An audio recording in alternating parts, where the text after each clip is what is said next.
Hello guys, how are you all? Hope you all are doing well and paying proper attention towards your studies. So guys, let us come towards our chapter. In our last video, we read about the meaning of democracy and the first feature of democracy we completed with the help of a case study of a Pakistan. Clear? Now, now today we are going to read about the remaining one. The first is free and fair electoral competition. I'm going to explain you this case study with the help of example. Let us see now free and fair elections. As you know that if we are having a good democratic country, if we want to clear the meaning of a democracy, then we must have free and fair elections. And in this, we are going to explain you this feature with the help of two case studies. One is of the China and the other one is of a Mexico. First, have a look on the China's case study. In this China's case study, basically after independence and all, elections held after every 5 years in China. Clear? And the elections which took place over there, it is basically took place so that they can able to elect the parliament. And the name of parliament in China is Quango, Renmin, Debui and Dahui. In English, we can consider it as a National People's Congress. And in this National People's Congress, we are having approximately 3,000 members. And these 3,000 members are going to appoint the president by elections only. But somehow these 3,000 members and the president cannot able to stand for the elections by his own.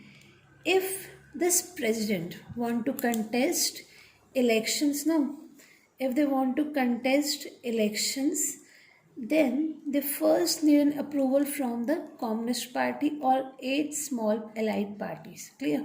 अगर president ने आना है तो first they need approval from the Communist Party or the 8 small parties were there.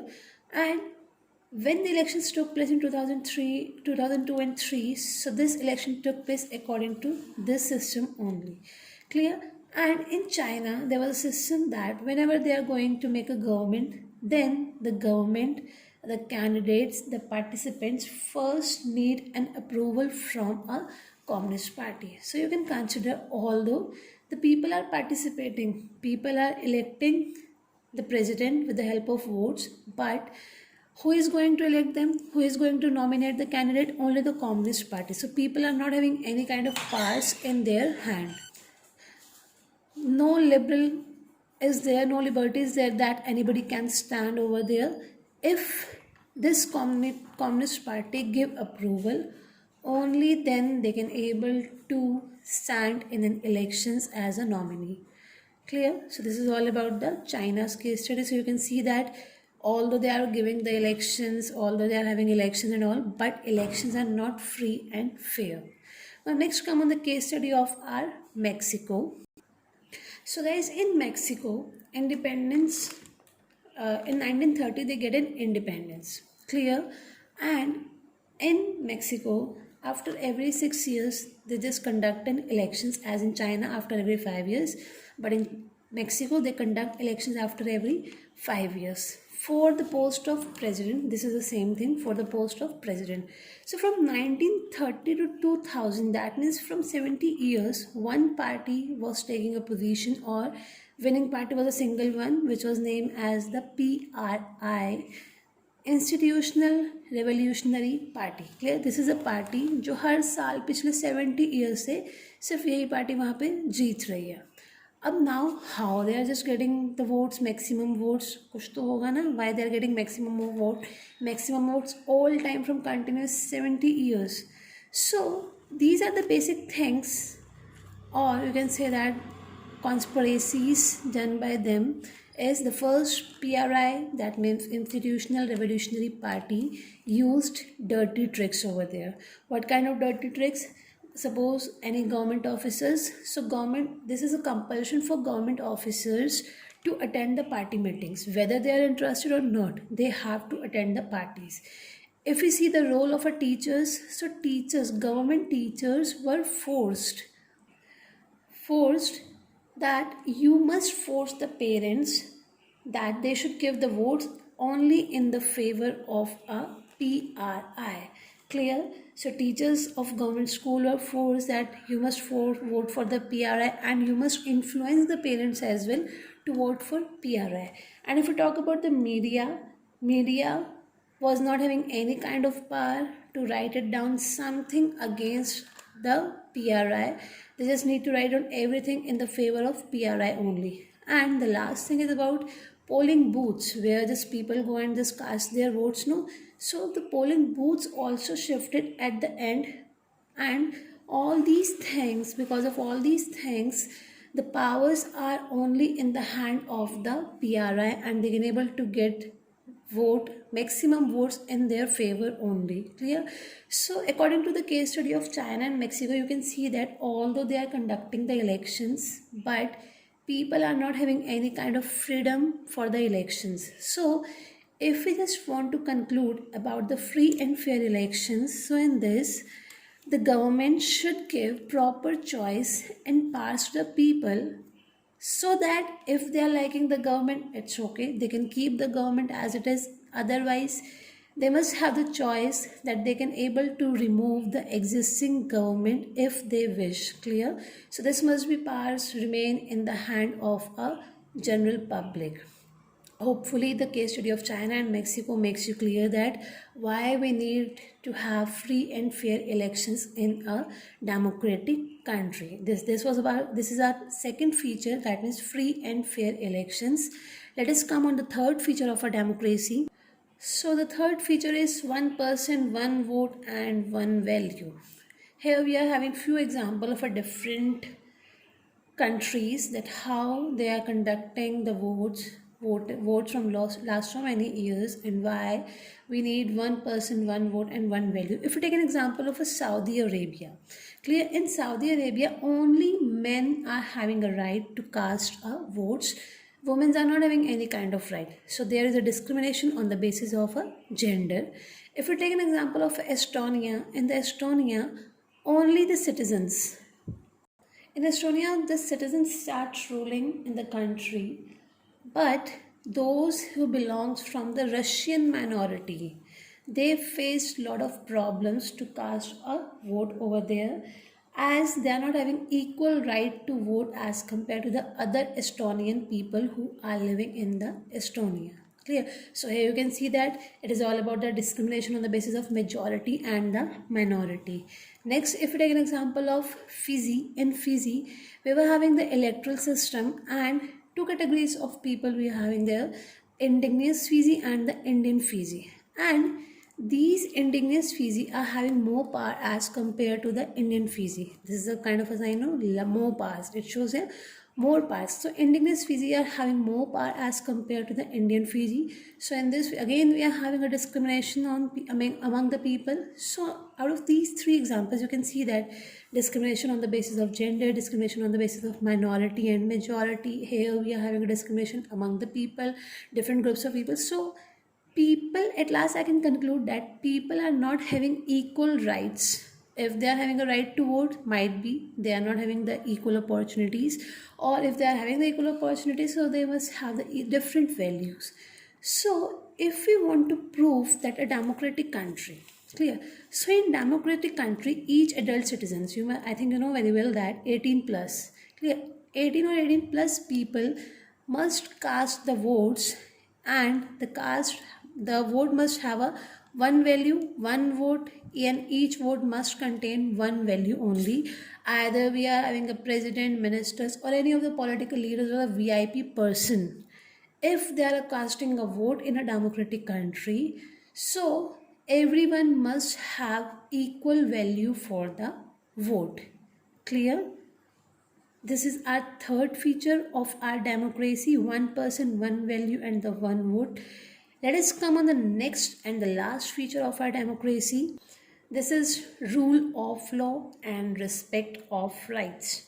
Obviously, if the government, if the constitution are giving us some of the laws, then it is a duty of the rulers, that they must give proper rights to the people and respect to the rights of a people. Clear? Here we are having a case study of a Zimbabwe. Zimbabwe just get an independence in 1980 from a white minorities. Clear? And after the independence, there was a party which was named as the ZANU PF. They were ruling after since independence. Clear? And one most important leader was there is Robert Mugabe. And Robert Mugabe is the president of the country, Zimbabwe, from last so many years. And this is the only party who just get maximum vote and they always win the parties over there, maximum votes. Clear? This Robert Mugabe was popular as well as he used unfair practices for elections and to get maximum votes for in his favor only. Clear? Now, what kind of unfair practices they used? First thing they used to do that timely he just makes some changes in the constitution so that he can able to increase the power of president, and if the powers of president increase, so all the things come in the hand of a Robert only. And he just considered all the public demonstrations, all the public protest which is going against the Robert is illegal, and media is totally controlled by the government. If any people write down something against the government, then it is punishable by the president only. Clear? So you can see that although they are having some rules and they are not having any kind of rules and regulations, although the people are electing them with the help of votings, but people are not having any kind of right to protest. People are not having any kind of right. Media is not having any kind of freedom over there. Clear? So in this way, it is not considered as the perfect example of a democracy. If we want to set a good and a perfect example of a democracy, then democracy, and so in democracy, people should be free. Free किस किस चीज़ में होना चाहिए? To think. They can think about the different things, to have opinions. They can able to give their opinions. They can able to express their views in public. They can able to form their associations as well. Association means different groups. They can protest, and everyone should be considered equal in the eyes of law. It should not be like this: one person is getting a higher priorities and the other one is getting the lower priorities. Clear? So everyone should be equal among in the eyes of a law. Hopefully, no doubt, in the case study of ZANU-PF, and with the help of this, you can say that in a democratic government, we must have a rule of law. And a rule of law, how it is possible? That everything is mentioned in the constitution, so every rules and regulations should be made according to that, so that no group or the no particular section of a society get harmed by the rules. And we must have the respect for our rights. If we are having any rights, like in our democratic country, people are having right of freedom, they can express their views, they can just make their associations. So the government officials should respect all these rules and all these rights of our country. Clear? So now here is a short summary regarding the democracy meaning and its some features. The first meaning of the democracy is a form of government. You know very well, it is a form of a government. And here the rulers means your representatives are only elected by the people. And the next you mention over here, rulers are elected by the people and take all the major decisions. First feature, rulers क्या हो रहे हैं, लोगों के through elect हों, and these rulers can able to take a major decisions. Elections must offer a choice. हमारे पास एक ही leader नहीं होना चाहिए. We must have the different particular representatives, and we must have a fair opportunity, as well as if they want that they can able to change the current rulers. ठीक है, it's ruler. They can able to change the current ruler as well, and the choice and opportunity should be available to all the people on the basis of equality. The next is, and the last is, change in rules should be there, and these changes should be limit means according to the constitution and citizens, according to the citizens' rights. It should not be like that the representatives or the rulers are taking the decisions by their own, making the change in the rules by their own without considering the welfare of a general public. Clear? So till here, the first part of a chapter is completed, that what is democracy. So you are having the meaning of a democracy and the democracy features, and with the help of different case studies we read about all these features. Clear?